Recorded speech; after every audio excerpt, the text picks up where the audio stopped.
আল্লাহ তাআলা সেদিন প্রত্যেককে একা একা ওয়া কুল্লুহুম আতিহি ইয়াউমাল কিয়ামাতি ফারদা, একজন একজন করে তিনি হিসাব নেবেন। কিন্তু এই হিসাবে তিনি দেরি করবেন না, কারণ একসাথে তিনি একজনের হিসাব নেবেন, তাই না? একসাথে তিনি কোটি কোটি হিসাব নেবেন, আবার একসাথেও একজন আলাদা আলাদা হিসাব নেবেন। এই চিত্র আপনাকে বুঝাতে পারবো না, কারণ আল্লাহ তাআলা আপনার কথা শুনেন কিনা, এখন আমার কথা শুনেন কিনা, অমুকের কথা শুনেন কিনা। তাহলে একই সাথে যদি আল্লাহ সবার কথা শুনতে পারেন, সে আল্লাহ একই সাথে সবার বিচারও করতে পারেন। কিন্তু তারপরেও 50,000, সেই 50,000 বছর পরে 1,000 বছর পর্যন্ত ইবাদত এই হিসাবের মধ্যে কাটে যাবে। 500 বছর গরিবেরা 500 বছর আগে পার হবে, ধনীরা আরও 500 বছর পরে গিয়ে আসে হাসরের মাঠ পার হবে। অর্থাৎ এই বৈতরণী পার হইতে হলে অনেক সাবধানে পার হইতে হবে। হ্যাঁ, সেদিন কিছু মানুষ দুনিয়াতে চালাক ছিল। চালাক বুঝেন তো কি? 82 আনতো 80 দিত, আগেকার দিন এটা বলতো। এখন বলবে 1 কেজি 2 কেজি নেওয়ার সিস্টেম চালু করেছিল অনেকেই, 2 নম্বরই করেছে। সেদিন বলবে অসম্ভব, আমি তো কোনো অন্যায় করিনি। তখন আল্লাহ তাআলা বলে আমল নামা আপনার ফেরেশতারা লিখছে, আমি তো দেখি নাই। বাহ, মনে করছে এমনি পার হয়ে যাবে এটা বলে। আল্লাহ কি বলবেন? আল ইয়াউমা নাখতিমু আলা আফওয়াহিহিম ওয়া তুকাল্লিমুনা আইদিহিম ওয়া তাশহাদু আরজুলুহুম বিমা কানু ইয়ামালুন বিমা কানু ইয়াকসিবুন। সেদিন আল্লাহ তাআলা আপনি যা করেছেন সেটা বের করে দিবেন, মুখের মধ্যে মোহর মেরে দিবেন। এখন হাত কথা বলবে, পা কথা বলবে, রান কথা বলবে, শরীরের চামড়া কথা বলবে। ও ক্বালু লিজুলুদিহিম লিমা শাহিদতুম আলাইনা, তারা চামড়াকে বলবে, ও চামড়া, তোকে নাদুস নুদুস করার জন্যই তো আমি এত কিছু খাইছি, অন্যায় করছি। লিমা শাহিদতুম আলাইনা, আমার বিরুদ্ধে সাক্ষ্য দিচ্ছ কেন? আল্লাহ তাআলা কোরআনে সেটা বলে দিয়েছেন, ক্বালু আনতাকানাল্লাহুল্লাযী আনতাকা কুল্লা শাইইন ওয়া হুয়া খালাকাকুম আউওয়ালা মাররাতিন ওয়া ইলাইহি তুরজাউন। সেদিন চামড়া, আপনার চামড়া এটা বলবে, আপনার বিরুদ্ধে যাবে ভাই, আপনার বিরুদ্ধে যাবে সেদিন। একটু বুঝার চেষ্টা করুন, কি জন্য, কার জন্য কষ্ট করতেছেন, কার জন্য সন্তান নবীর পক্ষে থাকছে না, আপনার চামড়াও আপনার পক্ষে থাকছে না। সেদিন আপনার মুখ, চেহারা, চক্ষু সব আপনার বিরুদ্ধে যাবে। সেদিন কি বলবে? আল্লাহ আমাকে নির্দেশ দিছে কথা বলতে, আমি কথা বলবো, বন্ধ করতে পারবে না। সেদিন আপনার বিরুদ্ধে সাক্ষ্য দিবে, কোনো পার পেতে পারবেন না। সেদিন আপনার যে অবস্থাকে একটু চিন্তা করে দুনিয়ার বুকে সাবধান হওয়া উচিত।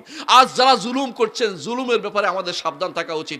এই জুলুমাতুন ইয়াউমাল কিয়ামা। মুহাম্মদুর রাসূলুল্লাহ সাল্লাল্লাহু আলাইহি ওয়াসাল্লাম বলেছেন, জুলুম কিয়ামতের দিন বহু অন্ধকার হয়ে আসবে।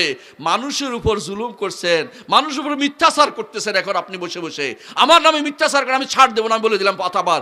অনেক মানুষের নামে মিথ্যাচার করতেছেন, এগুলি আল্লাহর কাছে জবাবদিহি করতে হবে আপনাকে। যাদেরকে আপনি অন্যায়ভাবে আজ কষ্ট দিচ্ছেন, সেদিন আপনাকে ছাড় দিবে না, আপনাকে তারা কিন্তু ধরবে। কিরকম ধরবে? মুহাম্মদুর রাসূলুল্লাহ সাল্লাল্লাহু আলাইহি ওয়াসাল্লাম বলেছেন, শোনেন একটা হাদিস। রাসূল বলেছেন, তোমাদের মধ্যে মিসকিন কে? বলছে, মিসকিন হচ্ছে আমাদের মধ্যে ওই ব্যক্তি যে 1 লোকমা 2 লোকমা খুঁজে বেড়ায়। রাসূল বলেছেন, সেই আসলে মিসকিন না। মিসকিন হচ্ছে ওই ব্যক্তি যে ব্যক্তি হাসরের দিন পাহাড় প্রমাণ সালাত, যাকাত, সোম, হজ নিয়ে আসছে। বুঝছেন কিনা কথাটা? মানে নিজের আল্লাহর ইবাদত অনেক করছে, কিন্তু মানুষকে কষ্ট দিয়েছে। কি? লাতামা হাজা, শাতামা হাজা, আখাযা মাল হাজা, এরে গালি দিছে, এরে চড় দিছে, এর সম্পদ নিছে, এর গীবত করছে, এর এটা করছে, মানুষের সম্পদ। সেদিন সবাই আসে বলবে, আল্লাহ পাইছি, আমি যে বিপদে ছিলাম পাইছি, এখন আমি সব না নিয়ে আজকে আর ছাড়ছি না তোমারে। সরছি না, ছাড়ছি না, মানে ছাড়তেছি না, রে সরছি না। আজকে আমি তোমাকে ছাড়ছি না, মানে তোমাকে আমি ছাড়বো না, তোমার থেকে আমি সব নিয়ে ছাড়বো। তখন প্রথম যারা আসছিল তারা তার ন্যাকগুলি নিয়ে যাবে। পরে যারা আসছে ওরা কেউ আমাদের কি দিবা? বলে দিতে নাই, কিছু নাই। বলে আমাদের গুণাগুলি তোমার কাঁধে উঠে দিয়ে আমরা চলে যাবো। কঠিন। রাসূল বলছেন, হচ্ছে মিসকিন। সেদিন এই মিসকিন অবস্থা আপনার আসবে। সেদিন মিসকিন অবস্থা আপনার কি হবে? এইখানে আল্লাহ তাআলা বলছেন, ওয়াজা রাব্বুকা ওয়াল মালাকু সাফফান সাফফা ওয়াজিআ ইয়াওমা ইযিম বিজাহান্নাম। সেদিন জাহান্নামকে টেনে নিয়ে আসা হবে। প্রতি জাহান্নামের থাকবে 70,000 লাগাম, প্রতি লাগামে থাকবে 70,000 ফেরেশতা। কত হয়? 49 কোটি ফেরেশতা টেনে নিয়ে হাসরের মাঠে ফেরেশতাকে জাহান্নামকে টেনে নিয়ে আসবেন। আল্লাহ, আমরা জাহান্নাম দেখতে চাই না, বলে আমিন। আল্লাহ, জাহান্নাম আমাদের সামনে হাজির করিও না, আমিন। জাহান্নামের উপর দিয়ে আল্লাহ আমাদেরকে বিজলির মতো পার করে দিও, বলে আমিন।